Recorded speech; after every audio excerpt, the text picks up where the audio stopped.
we have reports that there may be a massive trade coming to Toronto, as well as Macklin Celebrini is dominating the World Junior Championship. We'll break all this down for you coming up on this episode of Hat Trick HQ. But before we get into it, just want to say that 81.3% of you guys watching this aren't subscribed, so if you're looking for a home for daily NHL, daily Leafs content, look no further, go down below, hit that subscribe button, become part of the community here, because we'll keep you up to date on everything that's happening around the hockey world. But with that said, let's get right into the first topic of the video today, which is Macklin Celebrini is special. And before we get into him, we just want to say that today, Team Canada beat Latvia in their second game in the World Juniors, 10 with a big 10-0 win today. And a big part of that was Macklin Celebrini. As we see here, he had 1 goal, 4 assists for 5 points in today's contest.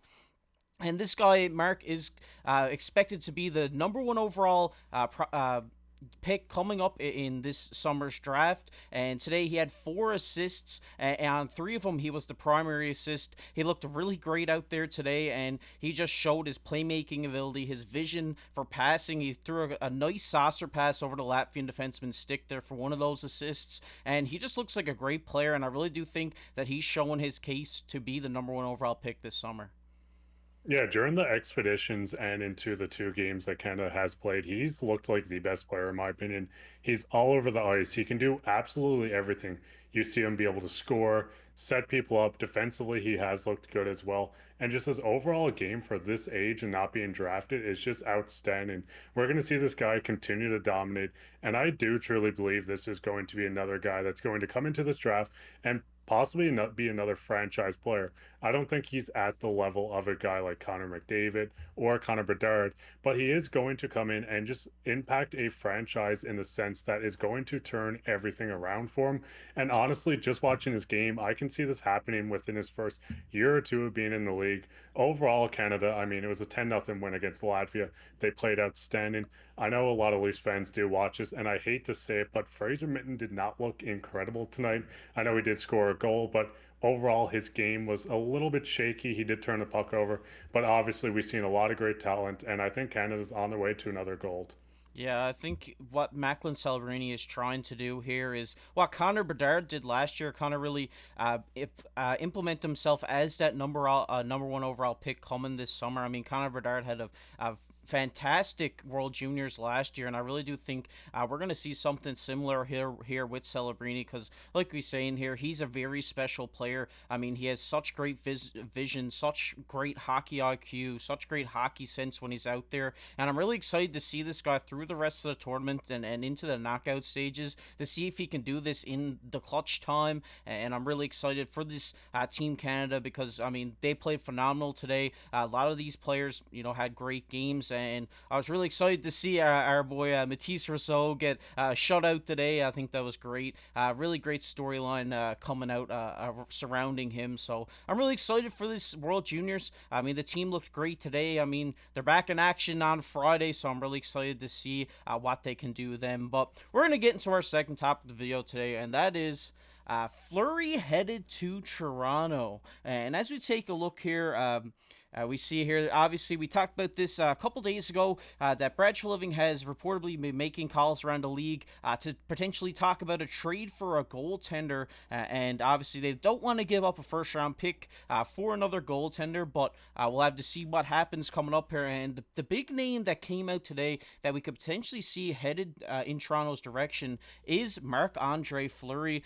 He's done it all, they say here. He's the perfect backup for a young goalie like Joseph Woll. He would be a great mentor for a guy like this, and he says the future Hall of Famer won't be rattled by the big moment and will be comfortable in his call to action in relief in the Stanley Cup playoffs. And they also do go on to say here, Fleury is 39, a pending free agent after this season, and right now his cap hit is $3.5 million expiring after this year, like they say here. He does have a no movement clause, but I really do expect that he could waive this if the right trade comes along. And they say, joining a Maple Leaf squad who are going for it this season could be a nice way to cap off an illustrious career for the Flower. And as we see Fleury here this season, he is struggling a little tiny bit, an 8.92 save percentage with 6 wins and 13 starts. And as we see throughout his career, I mean, he's 2 games away from 1,000 career games, 1,000 career starts as a goalie with 550 wins and a 912 save percentage. And obviously, Mark, if anyone watching this is a hockey fan, they know who the Flower is, they know Marc-André Fleury,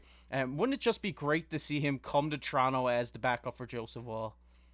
I think he would be an awesome backup. I think this would be the sense of Minnesota maybe not pushing for the playoffs, or if they're falling out, maybe a Samsonov plus for a guy like Fleury would make sense for both teams.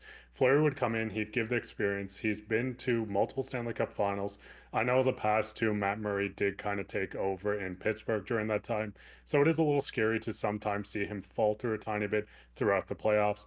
But overall, I think he'd come in, add the experience that the Toronto Maple Leafs team needs. He'd be able to give pointers and just help motivate and push a guy like Joseph Wall to get better. Not saying a guy like Samsonov and Jones can't do this either.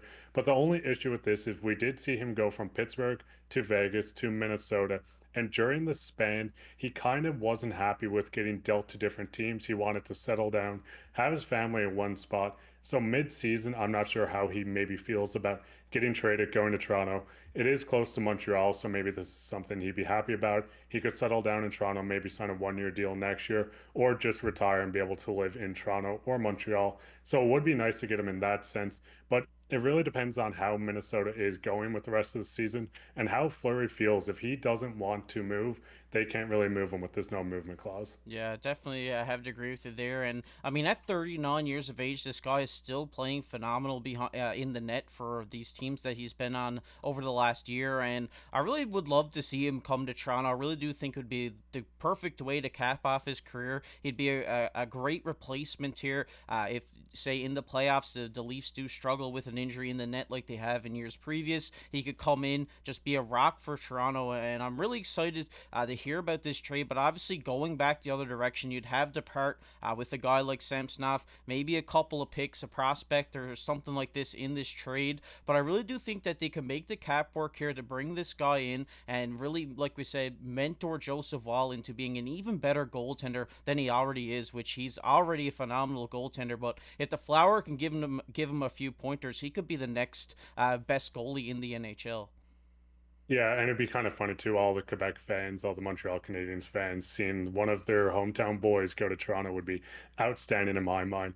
And the big thing with this too is you do look at the save percentage. I believe you said it was 8.92. It doesn't look great on paper, but you look at this Wild team that went on a massive slide where they couldn't win games. They couldn't keep the puck out of the nets. This isn't just on the goalie. You see a lot of teams have a good goalie. I mean, Vasilevsky has been lit up times. We've seen Shesterkin be lit up. There's a lot of teams that if the team doesn't play well, the goalie can't always bail you out. So I don't look at the save percentage too much. Obviously, if this was end of season, I would be a little worried if the team was playing better. But I think he would come in and, as you said, be a mentor, get a lot of starts. Well, sorry, he could fill in a lot of starts if Woll or Jones needed a break. And in the playoffs, I'd feel a lot more comfortable with Marc-Andre Fleury being between the pipes and a guy like Martin Jones if injuries did happen. Yeah, and you know, a guy like this is only going to help out the entire roster because he's such a calming presence in the net, and guys are just going to love to play in front of this guy because this guy steals games for every team he's played on. He makes amazing saves. He's had numerous highlight reel saves in his career, and I think it would just be a great way to cap off a career if he does call it a career after this year by making a Stanley Cup run with the Toronto Maple Leafs. I think that would just be great to see. We're going to hear from you guys down in the comment section. What do you think about Marc-Andre Fleury potentially getting traded to Toronto? Because I'd love to see it. I'd like to hear from you guys down below. But we're going to get into everybody's favorite topic here, and that is comment of the day. And the comment of the day today goes to our boy Adam. He says Vejmelka is a great goalie, and as we talked about here, I believe it was Christmas Day, about some goalies that we could potentially see go to Toronto, and Kirill Vejmelka did come up. He is a great goaltender. He'd be a great option for the Toronto Maple Leafs alongside Marc-Andre Fleury, who we just talked about if, you know, one of those guys, you know, they can't make a deal for him. But it will be interesting to see what happens over the next coming weeks here in Toronto, if they trade for a goalie, if they trade for a defenseman. But we'll keep you up to date on everything that happens here in Toronto. But if you enjoyed the video, make sure to go down below, hit that like button, hit that subscribe button. We're trying to hit 3,000 subscribers, so I really appreciate it if you went down, hit that subscribe button. And if you enjoyed the NHL, make sure to check out this video that's popping up on your screen right now. But as always, I've been your host KC alongside my co-host Mark Pye. keep your stick on the ice.